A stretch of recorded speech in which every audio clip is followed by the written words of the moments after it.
786 തവണ വീതം ബിസ്മി ചൊല്ലിക്കഴിഞ്ഞാൽ അവനിക്ക് ലഭിക്കുന്ന നേട്ടങ്ങൾ എന്തൊക്കെയാ?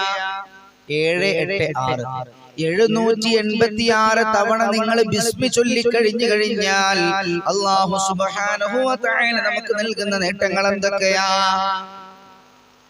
നമ്മുടെ ശത്രുക്കള് നമ്മളെ കുറിച്ച് ആർക്കെങ്കിലും ശത്രുത മനസ്സിലുണ്ടെങ്കിൽ ആ ശത്രുത നീങ്ങിപ്പോകുന്നതാണ്. നമ്മൾ ഏതാഗ്രഹം വെച്ചിട്ടാണോ ചൊല്ലിയിട്ടുള്ളത് ആ ആഗ്രഹത്തെ അത് നിറവേറ്റാൻ സാധൂകരിക്കുന്നതാണ്. 786 തവണ ബിസ്മി ചൊല്ലിക്കഴിഞ്ഞാൽ അവനിക്ക് ലഭിക്കുന്ന നേട്ടങ്ങളാണിത്. ഇനി അതല്ല, ഒരാള് നോമ്പെടുത്തുകൊണ്ട് 786 തവണ വീതം ബിസ്മി ചൊല്ലിക്കൊണ്ട് നോമ്പ് മുറിക്കുന്ന സമയത്ത് അത് ചൊല്ലി കുടിച്ചു കഴിഞ്ഞാൽ, വെള്ളം കുടിച്ചു കഴിയുകയും 786 തവണ ബിസ്മി ചൊല്ലുകയും ചെയ്തു കഴിഞ്ഞാൽ അവൻക്ക് ബുദ്ധിമാന്ദ്യമുള്ളവരാണെങ്കിൽ ആ ബുദ്ധിമാന്ദ്യം ഇല്ലാതാക്കാൻ അത് സഹായിക്കുന്നതാ.